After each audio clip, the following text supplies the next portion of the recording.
Eh bien salut tout le monde, c'est AZK, bienvenue pour ce DeFi Actu du 25 juin 2024, j'espère que vous allez bien. Aujourd'hui, on n'a pas trop de news, ça va, le marché il est relativement calme, on a eu un petit coup de frayeur hier, mais ça a l'air de rebondir un petit peu.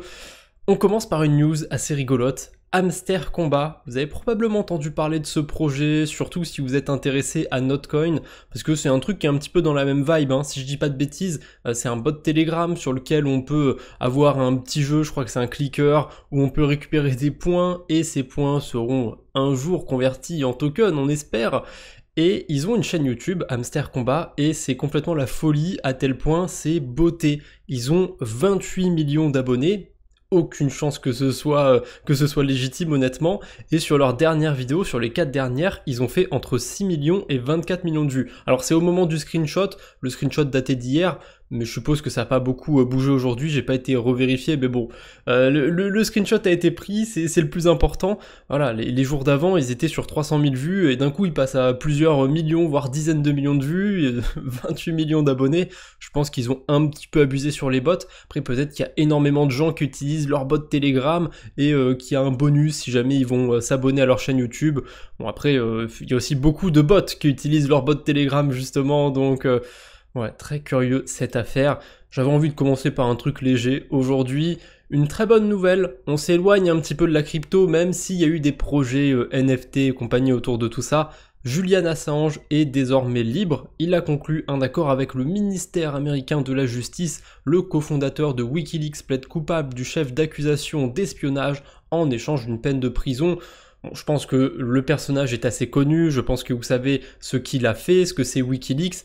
Bon, voilà, Wikileaks c'était une plateforme sur le Darknet sur laquelle on pouvait retrouver des fuites de documents confidentiels, on va dire. Enfin, fuite, je suis pas sûr que ce soit le bon mot, mais on pouvait retrouver du coup des documents confidentiels, très confidentiels même. Et Julian Assange, c'est lui qui avait développé le site. Il me semble pas que ce soit lui qui ait rendu public la plupart des choses sur Wikileaks. Mais bon, comme c'est lui qui a créé le site et qu'il faut bien condamner quelqu'un dans ces cas-là, il a été condamné au Royaume-Uni, si je dis pas de bêtises. Voilà, il aura passé 5 ans dans une cellule au Royaume-Uni et près de 7 ans dans l'ambassade de l'Équateur à Londres. Aujourd'hui, en tout cas, il est libre. On espère qu'il n'y aura pas de mauvais rebondissements à cette affaire. Il va pouvoir retrouver sa femme, ses enfants. Voilà, c'est plutôt une bonne nouvelle. Après, on s'éloigne un petit peu du monde de la DeFi et tout, mais je pense quand même que c'est important de partager ça. Puis comme je l'ai dit, il y a eu des projets NFT, peut-être même des cryptos. Alors, il y a dû avoir des scams, des meme coins, et c'est évident qu'il y en a aujourd'hui qui sont lancés. C'est comme ça, c'est la vie malheureusement. Mais voilà, je trouve que c'est une très bonne nouvelle et j'avais envie de le partager. En revanche là, on saute sur une mauvaise nouvelle, le gouvernement allemand aurait transféré 400 bitcoins sur Coinbase et Kraken pour une valeur d'environ 24 millions de dollars. C'est pas énorme, mais la semaine dernière déjà ils avaient transféré 1700 bitcoins et il leur en reste encore 47 000. Donc l'Allemagne, ils ont l'air d'être partis pour vendre les bitcoins qu'ils ont dû récupérer, j'imagine, lors de saisies, lors d'arrestations et compagnie, hein.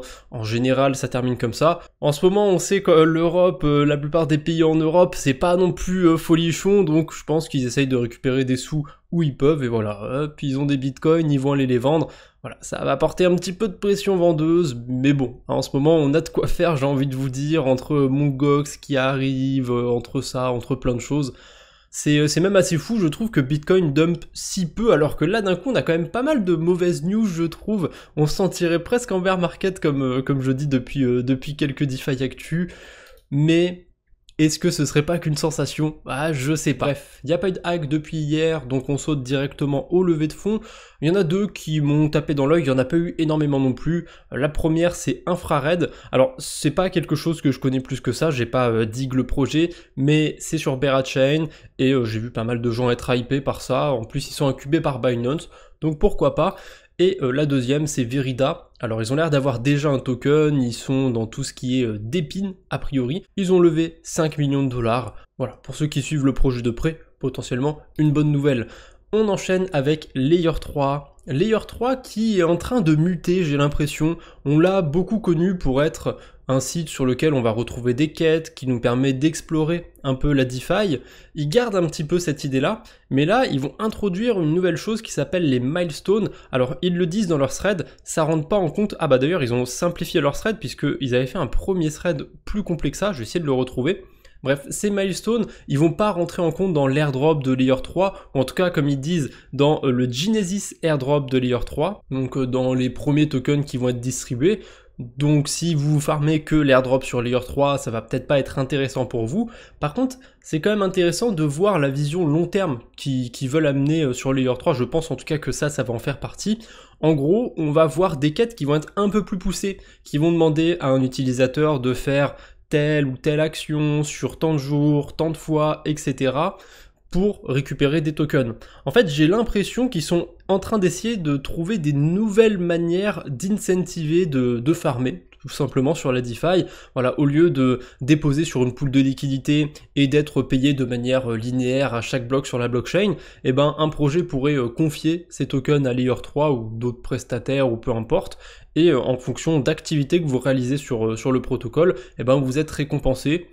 Est-ce que c'est un bon, est-ce que c'est un mauvais modèle? J'ai envie de dire, il faut tester des choses.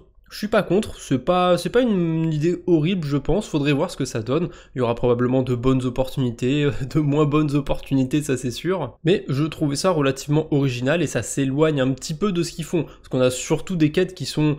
Il y en a des difficiles, mais généralement c'est des actions qu'on doit faire une fois, quoi. C'est pas des actions dans le temps. Ils ont fait quelques quêtes où il fallait déposer sur un protocole et revenir genre 3 jours, une semaine après. Mais ils ont pas fait des quêtes où il faut le faire 10 fois, 25 fois éventuellement. Peut-être que ce sera chiant, ce sera abusé, ce genre de quête. Mais je demande à voir. En tout cas, à mon avis, on aura pas mal de choses sympathiques du côté de Layer 3. Pour l'instant, je suis ni pessimiste ni optimiste par rapport à ça. J'attends vraiment de voir ce que ça va donner, les premiers projets qui vont se lancer. En tout cas, récemment, ils ont pu expérimenter pas mal de choses, vu qu'ils avaient fait pas mal de giveaways de tokens dégènes, etc. à ceux qui avaient fait telle ou telles interactions. Donc curieux de voir ce que ça va donner. On a Stader Labs qui passe un petit peu inaperçu comme projet, pourtant c'est pas un si petit projet, ils sont dans le liquid staking et Stader ils sont en train de mettre à jour un petit peu leur tokenomics et ils ont, alors c'est pas vraiment un burn parce que c'est des tokens qui sont pas encore en circulation, mais en gros ils ont réduit le total supply des tokens, au lieu d'avoir 150 millions de tokens au maximum, il y en aura plus que 120 millions et actuellement il y en a 70 millions qui sont en circulation, donc c'est pas mal, les tokenomics sont pas hyper mauvaises, ils vont changer aussi quelques autres trucs a priori Stader. Alors il y a eu un petit effet, je sais pas si c'est quand la news est tombée, c'est pas impossible, on a eu aussi un petit rebond du côté du marché au global, donc c'est potentiellement ça aussi qui a profité sur le cours du Stader. Après si on regarde avec un peu plus de recul sur un mois, sur 3 mois, sur un an ou depuis toujours, c'est pas folichon Stader. Après, je suppose que si on regarde depuis toujours, au début, il devait y avoir très peu de tokens en circulation, le temps que tout ça se débloque et compagnie, ça n'a pas dû aider le token. On va regarder la market cap pour voir si ce que je dis est vrai. Ouais, ça a l'air d'être vrai parce que le projet, il était capitalisé moins que ça à l'époque. Aujourd'hui, on est autour de 40 millions de market cap. Et voilà, il n'avait pas du tout le même prix. Donc ça veut dire qu'il n'y avait pas tous les tokens en circulation à ce moment-là. Donc forcément, le temps que les tokens se distribuent, ça a un effet sur son prix.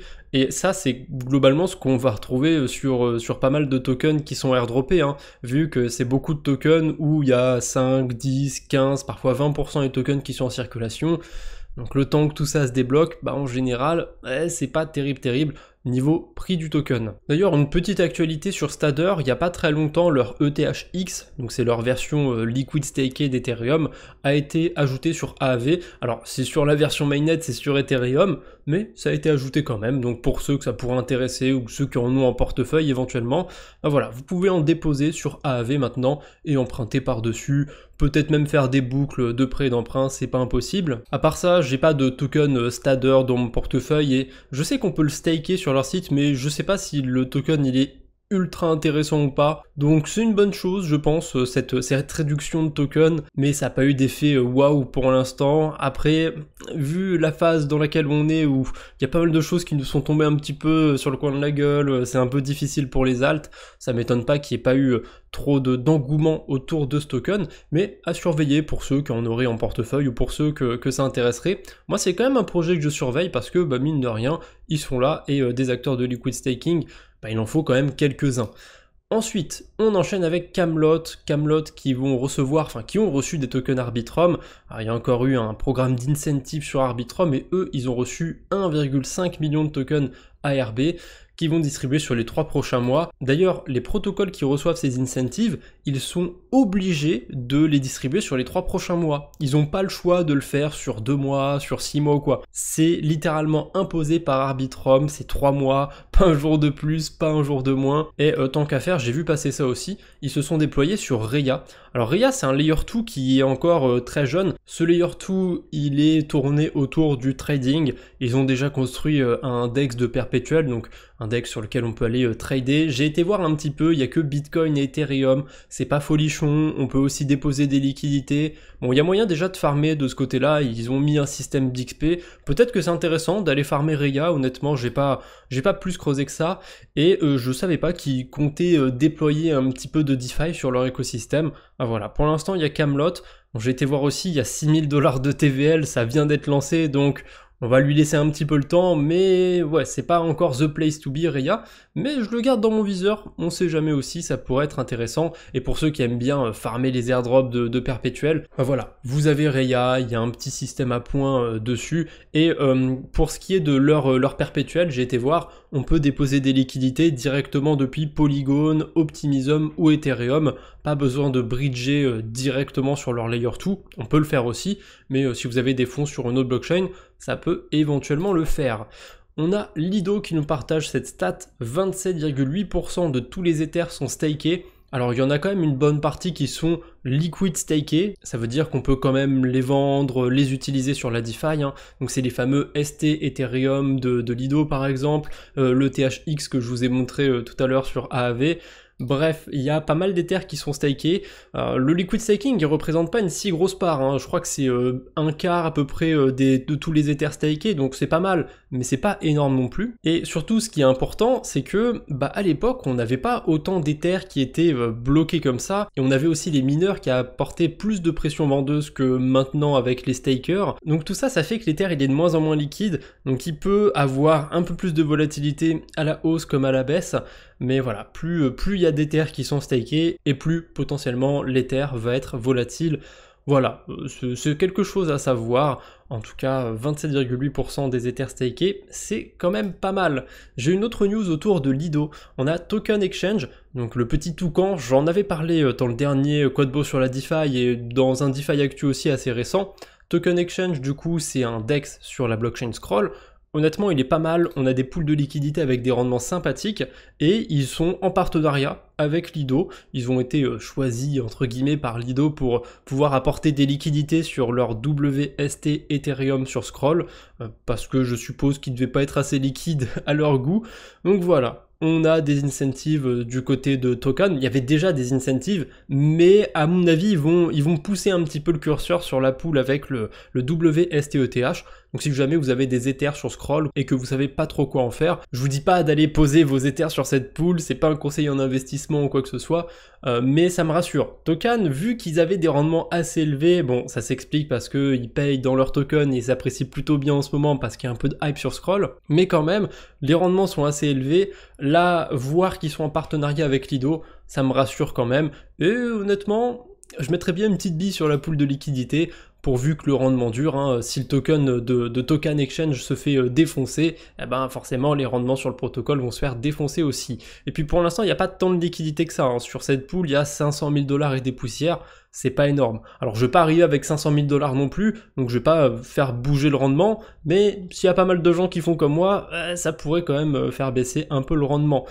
On enchaîne, allez hop, pas de transition, Etherfi lance sa saison 3, en tout cas elle va bientôt arriver, et ils nous font un petit rappel par rapport à leur saison 2, c'est que les points seront linéaires, enfin l'airdrop sera linéaire. Donc en gros, plus vous avez de points, et ben plus vous avez un airdrop sympathique. Pas très étonnant, tout ce qui est lending, liquid staking, en général, ça repose sur des systèmes linéaires, donc plus on les farm et plus on les farm longtemps, plus on a de points, mais en général, comme c'est très facile à farmer, et ben ça rapporte pas grand chose. Donc on va voir ce que ça va donner ces récompenses de la saison 2. Je pense que j'en ai eu un petit peu sur le wallet de la chaîne YouTube, mais bon, je suis pas hyper convaincu par ça. Puis au pire, c'est du bonus, hein. J'avais fait des stratégies de base sur de l'Ether. Si je peux gratter des points en plus, je dis pas non. On verra si ça vaut quelque chose. Je vous ai parlé de Rivo, je sais plus si c'est dans le dernier DeFi Actu ou dans l'avant-dernier, peu importe, mais j'en ai parlé il y a pas très longtemps. Je m'étais rendu compte qu'il y avait un système à points dessus, et a priori on est plutôt sur la fin du système à points, donc si vous l'avez pas utilisé, faut peut-être pas non plus se ruer dessus. Ils l'ont quand même repoussé de 2 semaines, voilà, on a jusqu'au 13 juillet, juste avant la libération de la Bastille, pour aller récupérer des points.